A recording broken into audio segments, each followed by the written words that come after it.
Today we're going to learn an advanced storage concept. It's important to know about because it can create some very unexpected behavior in your code and can actually lead to some serious bugs. It's certainly more subtle. It's certainly not seen so much because it only happens when using dynamic arrays and nested arrays. We'll see an example of it, but just being aware of it is extremely important to be a good defensive programmer and to write safe and secure code. So let's dive in. So what we're going to do is actually go from the official Solidity documentation, which includes a section on dangling references to storage array elements. So what does that mean? That's what we're going to dive into today. So what they're saying is, when working with storage arrays, you need to take care to avoid dangling references. A dangling reference is a reference that points to something that no longer exists or has been moved without updating the reference. A dangling reference can, for example, occur if you store a reference to an array element in a local variable and then .pop from the containing array. They give an example here in the documentation, and they basically go from this example and kind of explain why this can be a problem. And we're going to get into detail with this, but what we're going to do first is just get a feeling for how this dynamic array behaves. So what I mean by that is, basically we're going to look at what is this thing here, right? So this is a dynamic array that contains another dynamic array, so it's kind of a nested dynamic array, and it's called S. Fine. First, let's just build some intuition about how dynamic arrays work in storage. So last time we actually covered mappings and how they work, so please, have a look at that video. For this one, we're going to take a look at how this would get stored. All right, so here I've drawn the storage layout, same thing as we had last time. So basically it goes from 0 all the way up to 2 to the 256 and then -1. That's how many elements we have in storage. So that's quite a lot of elements. And again, only the active elements are tracked, active being non-zero. We have this S, it sits in storage slot 0. Now let's say that we call a command like s.push. Okay. So when we do this command, s.push, somewhere in the code, it's not here right now, but it is actually shown here, but we're gonna do a separate test just with the S alone in a second. But anyway, if we do s.push, what's going to happen is to this first dynamic array, okay, like again, this kind of a nested, but to the first one, it's going to push an empty dynamic array. Okay, so this pushes not a number, not 0, not anything, but an empty dynamic array. Okay, now S actually has an element. We just pushed an element. It's an empty dynamic array, but it has an element. Now we can do things like S of 0. That's the first dynamic array, which happened to be empty, so we can fill it with some numbers. Now we can actually push numbers to it. So now we can actually say push 4, okay? We couldn't do this before. We can't do push 2 at the start because what S contains is not in uints, it's a dynamic array. So we need to initialize what that first dynamic array is, and it's empty. So S of 0 will now reference that first dynamic array. If we did s.push again above us, we would have a second dynamic array, also empty. So we would actually have 2 dynamic arrays. We only have one, it sits in index 0. This is the one we're talking about. Now we're gonna push the number 4 to that dynamic array, okay? So we can push some other things too. Let's push nothing, which will just push, in this case, the number 0, okay? That's the empty uint, right? And then we'll push 6, for example, okay? So I want to show how this looks how this would look in storage in the layout, okay?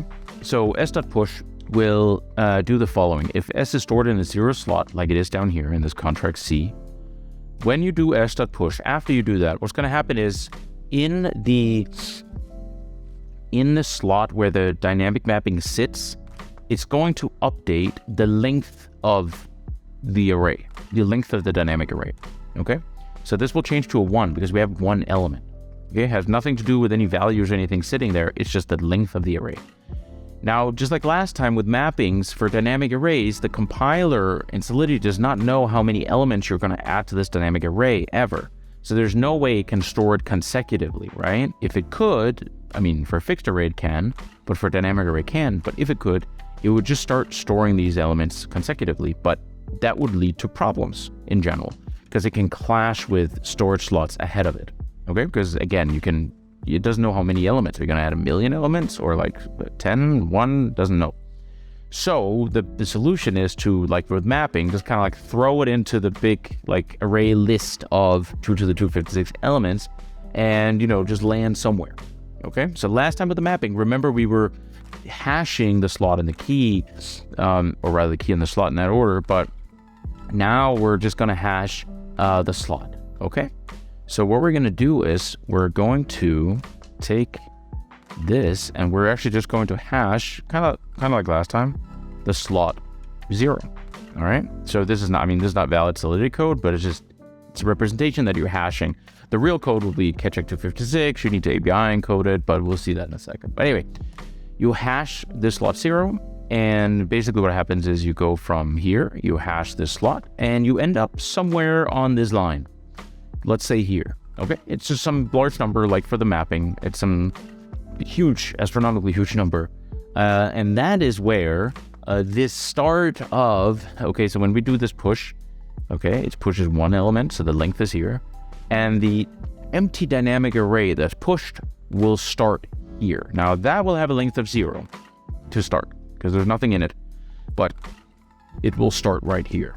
Okay, we don't have a name for it, so I can't name it here, but it starts here. Anyway, now to s of 0. Actually, you know what? We can call it s of 0 because that's what it is. That's s of 0. Let's do that. S of 0 sits here. By the way, if we did this, where would this sit? If we did another push, where would s of 1 sit? Think about that for a second. Maybe pause the video. All right, so s of 1 actually does sit right next to it, so it can store things. The dynamic array does store things consecutively once you land on that hashed location. Okay, so now it starts storing things consecutively, but it wants to make sure that you do a big jump into the unknown before you start storing things consecutively to not clash in the lower, area of the storage slot. Okay, anyway, that's what would happen there, but let's not do that. Cool. Now what happens when we do s of 0.push 4? All right, so now to this array we'll push the value 4. Well, what's going to happen is this is going to change to a 1 because now we have 1 element, number 4, in this dynamic array that sits here. And similarly, we're going to hash this slot, which is going to be some number, I don't know, just some large number. We can do this, okay? Not super random, but we can do this slot here. So again, where does this sit? Since it's a nested, right? So we just recursively apply the formula. So where does that slot sit, this nested slot? Well, that is, again, the hash of the slot number. And let's say the slot number is this number, which, again, in a second, we'll get the real slot number. This is way too low for what it actually is, but let's just say that's the index, okay, of this slot right here. So we're going to hash that slot number, and we're going to end up in some completely different area of storage. It actually could be less, it could be more, depends on what the hash gives, but it's random. So this is going to be something else, 234, 234, 234, some other location right there. I'm not so creative as the numbers today, but anyway, that's the index. So what is that? What sits here? That is s of 0 of 0. S of 0 is the first dynamic array, and then, that's a dynamic array. And now we're taking the 0th element of the nested dynamic array, which holds a 4. So right in this location, we're going to see a 4. Okay. And now things are consecutive, right? When we do the further pushes on 0, so when we do this push with no arguments, it's going to push a 0 to this location, okay? And I'm going to give it one more box here. And then we push 6, so we're going to have a 6 in this location. So this is going to be the storage layout, where, again, this is what we call s of 0. Let's call it like that. This is s of 0, this array, like the contents of s of 0. Okay, and again, s of 0 starts here, like that. This is the actual slot of that inner dynamic array, and its content sits over here, s of 0. Okay, so this is s of 0, 0. This is s of 0, 1. This is s of 0, 2. That's how dynamic arrays work. Okay, so let's confirm this. Let's jump into Remix and actually just get an intuition about this. So we have a code here. It's called storage. We have this s here. As you can see, it's a nested. Like it's a dynamic array that has a nested dynamic array. So it's kind of a double dynamic array like we just talked about. It's called S. what we can also do is we can add thing to S. So just like we just did, we push an element. So that's going to be the first empty dynamic array. Then we push a 4, we push a 0, we push a 6. I just wanted to show this middle command, push with nothing. Push with nothing, just like the top command here, just pushes the emptiness of whatever the thing is that is held in that array. In this case, in the first case, it's a dynamic array. So it pushes the emptiness of a dynamic array, which is just a dynamic array with size 0, with length 0, okay? And this will push the emptiness of a uint, which is just a 0, literally the value 0. And then we can also pop. I created like a function to pop from S, so we can take a look. And like last time for the mapping exercises, I created a function, a helper function, to read any storage box or bin, like over here. Like we can read the content of any of these bins here we want. That's what this does. And then what this does is like it gets the location of the array. I called it mapping here, which is not right. So we will just rename it of dynamic array. Okay. And that's a helper function. We'll delete this. Cool. So again, as opposed to mappings, we don't need the slot and the key. We just need the slot. So we're going to send in the slot there, and we're just going to hash it. So when I wrote this hash, like basically this is the same as hash of slot equals this.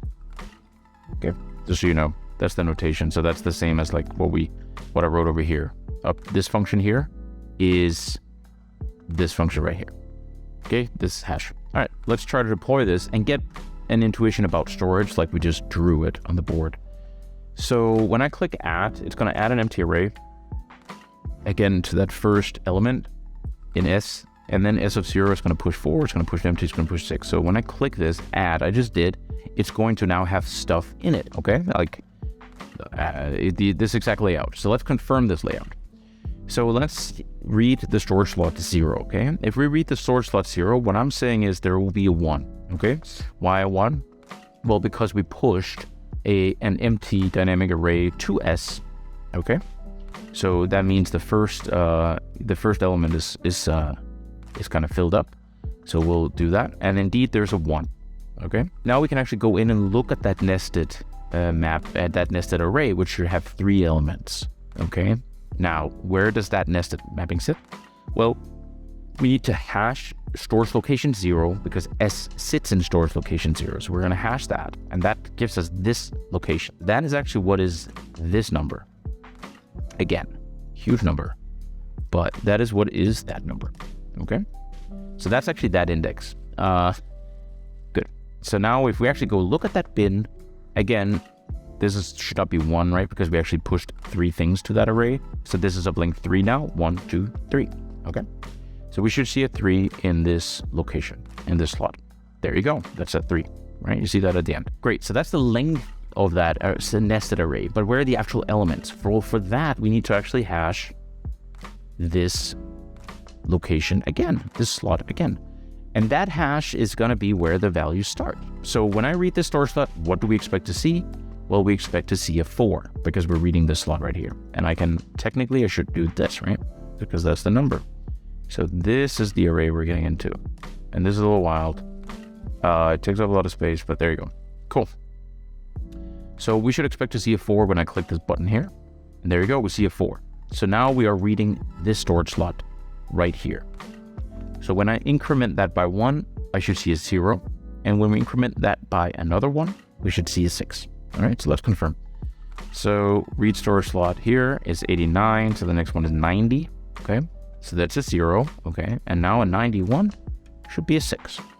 All right, so that's a 6. So there you go. That's exactly what we expected. Now, let's get some intuition when we actually pop an element, because a pop also calls delete behind the scenes. It actually cleans things up. It doesn't leave anything dangling, like no reference to it, okay? So let's call pop on S, all right? So again, S pushed a dynamic array, an empty 1. We then added 4, a 0, and a 6. Another way to visualize it is kind of like this, where we're saying S, a little bit more traditionally maybe visualized, but like S is this, which has 1 element. This is S, okay? And S is like an array, and right now it just has 1 element, which in turn points to another array, which has 3 elements. So you can think of it like it's like a double pointer. It's like S points to this array, which then in turn points to like another array with 3 elements, which are 4, 0, and 6, if that's the order. This is a different way to visualize it. This is the actual storage layout. All right, so now we understand a little bit more about S and how it behaves and how the nested mapping behaves and how dynamic mappings behave. So now you can also, you know how a simple dynamic mapping, where it's just uint of hard brackets S, not double hard brackets, but just single. That's just a hash of the storage location of S, right? And that's where all the elements sit consecutively. So everything is fine. Okay, so let's talk about this dangling pointer issue now that can occur when you are dealing with these kind of arrays. The first thing we actually do in this code is that we're creating a pointer to the last element of S. Okay, so we're getting s.length minus 1, that's the last element. And we're basically saying this pointer points to storage. It's a storage pointer. And, you know, the last element of S, again, is another dynamic array, right? Because it's nested. So this type of that pointer is also a dynamic array of uints. So as a local variable here, we're now actually pointing to storage. Okay, this pointer is pointing to storage. So let's see how that looks. Well, in this case, we only have, like, S only have one element. So like this will be 0, s.length will be 1, minus 1 is 0. But, you know, we could imagine, again, having multiple elements here that each would be its own dynamic array, all right? That would like point like this and point like this, and then each of these would point to their own values. These could be other values, like 5, I don't know, like 1, doesn't matter. But in our case, we only have one element. And you would get those other elements by saying push here. This would create s of 1. And then down here, you do s of 1 dot push 5. You know, and then the same with s of 2, you just push another one up here. Anyway, so that's how you create this layout. And again, this would just be right here. This s of 1 would be lying right here. And since it only had one element, there'd be 1 stored, and then you had to hash that slot to find the element 5, okay? So that's how it works.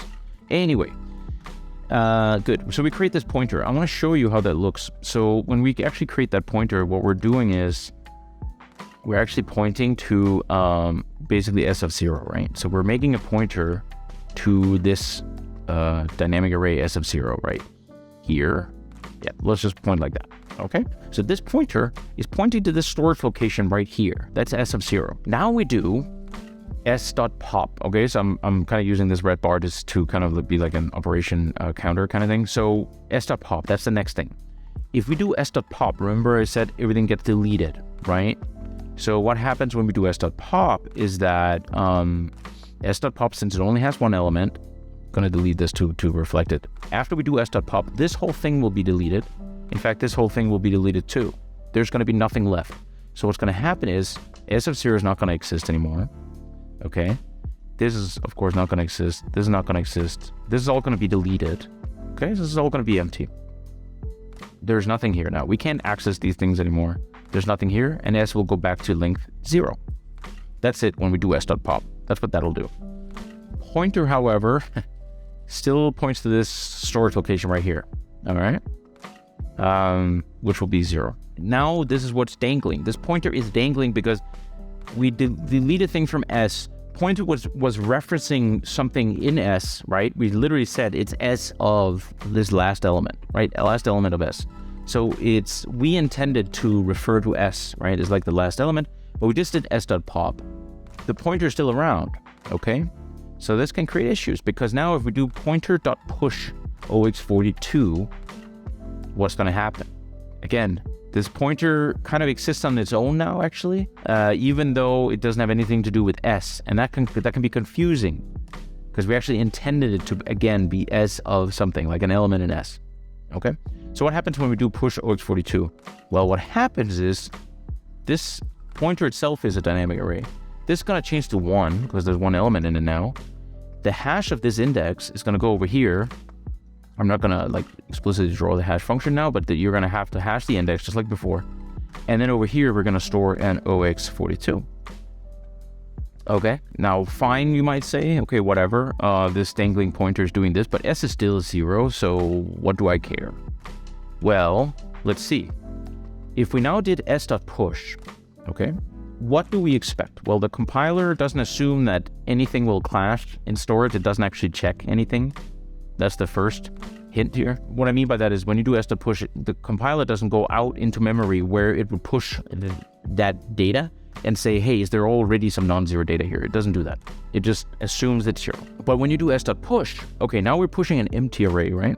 I mean, that's what we expect. But actually what's going to happen is this is going to start pointing to this, okay? It's going to have an element of 1 or a size of 1. And we think that it's an empty array, right? Because we pushed an element 1, like one empty array is what we thought, right? So it has a length of 1, that's fine. But what it actually points to is this location, okay? It points to the pointer, this PTR. So we might get a little surprised there because we thought we had just popped everything from S, and now we push an empty element back on S. But when we actually go and inspect what sits there, we're going to see that, wait, S is actually pointing to something that's not empty, okay? It's actually pointing to something that, is a dynamic array with OX42. So that's what this is. It's actually saying that, hey, actually after you do this push, if you go into the last element of S, which in this case is just 0, so it's actually just S of 0 in our case, but it doesn't matter. If you go into that, you're actually going to find OX42, this number right here, and you wouldn't expect that. So that's the dangling pointer. It's because we were keeping on to this pointer here, we were keeping a hold of this pointer, and we were just storing things into that pointer, even though it initially referenced to S, right? Initially, we were talking about S. So us as programmers, we're like, great, it has something to do with S. Now we pop S and we're like, okay, great, now S must be done. But now we push to that pointer, and that's the dangling part. And then we actually push to S, and then what's going to happen is it's not going to be cleared. All right, it's going to have some stuff there. So that's the dangling pointer. That's what they mean. So let's read what they write below. The write in pointer.push OX42 will not revert. You might think it would revert because, again, the pointer is referencing something in S or used to. We pop something from S, and now it's just dangling. But when you then push to that element that doesn't exist anymore, it will actually not revert, despite the fact that pointer no longer refers to a valid element of S. Since the compiler assumes that unused storage is always 0, a subsequent s.push will not explicitly write zeros to storage, so the last element of S after the push will have length 1 and contain OX42 as its first element. So that's what we're demonstrating up here. Let's jump into the code and confirm. So what we're going to do is we're going to go over to the dangling pointer code, which looks very much the same, except now we've just written out that function f that they had down here, okay? And I've commented out some things because we're going to take it one step at a time. Good. We still have this add as before, so that we have the same layout as in this visual here. We can also pop things, that's fine. We can also call f. We still have our helper functions, which are still misnamed a little bit here, but that's fine. So what we're going to do is we're going to make that local variable pointer that points to storage. We're going to pop the last element. I mean, pop always pops the last element of S, and then it also calls delete, so it does wipe out all the data. But we keep this dangling pointer around so that when we push to it, there'll be an OX42. So let's just confirm that this OX42 sits there and everything. So what we're going to confirm now is that right before we do s.push, so right at this point where this is still 0 because after we popped it, this is the situation. We have a 0 here in S, but pointer is referencing this 1 and an OX42 sits there. So let us try this out. So we'll deploy it. Everything is good. We're going to add. Cool. Now we're going to call, okay, let's just check everything is as normal. So in 0, we expect a 1, okay, because we've pushed a dynamic array there. And then we expect, we can get the location of 0, and then we can read the storage of this where we expect a 3. You see we have a 3 because that's the location of the inner dynamic array, which has 3 elements. And then we can, get the location of this, that, and then there you go. We expect a 4 and we see a 4, okay? So everything is fine. Now, however, we'll call f, which again will create this local variable pointer. It will then pop everything from S. So let's confirm everything gets deleted. Okay, actually we can do that first before calling this push. So let's redeploy this. Now I'm not even calling the push, I'm just popping from S. So let's confirm everything actually gets zeroed out. I'm going to show that first. So let's add this. Let's get the location of 0. Yeah, so there's a 3. So we got those 3 elements in that dynamic array nested one. Cool. Let's call f. This should pop an element, that only element from S. So let's read storage slot 0. There should be a 0. Yeah, you see 0 now because we popped that only element from S. Okay, and then we can go to location 0. Okay, that's here, and then we can read that storage. Before that was a 3, right? Because that's the length of the inner nested array. But now that's a 0, you see? So everything has been cleared out. We can even go to where the content would have been, right? So we can get the storage slot here. Before there was a 4 here, where the actual data was. Let's click it, it's a 0. Okay, so everything is 0. Even the next element, 90 is 0. And 91 is 0, okay? I think you believe me here. So everything is zeroed out. However, we still have this pointer, okay? So let's try to push something to pointer. So we can just confirm the pop clears everything. But let's redeploy this with the push implemented. Cool, let's redeploy. We're gonna call this add as per usual. Now I think we trust everything is there. Now we're gonna call F. Again, it's gonna pop, but it's going to pointer.push, okay? So call F. We're gonna read storage. We expect this to be 0. You see 0, there's nothing in S. So we have this situation here, nothing in S, it's 0. Let's go out to pointer, however, where that sits. Well, where does that sit? That sits at location 0 here, or wherever the hash is here. Boom, that's a 1. So that didn't get cleared out. I mean, it got cleared out, but then it got refilled by this pointer.push call, okay? So now we have this dangling thing where they're sitting this dynamic array somewhere weird, and we can't really access it. Okay, and then we can go to that location, which is this location, and we expect there to be an OX42. There you go. You see, there's an OX42. So this is exactly the situation right here. Now, when we do s.push, what we're gonna see is we're gonna have, again, when we do s.push, we think we're gonna push an empty array. It's gonna push like that, and the layout's gonna look like this. So we think we're gonna push an empty array.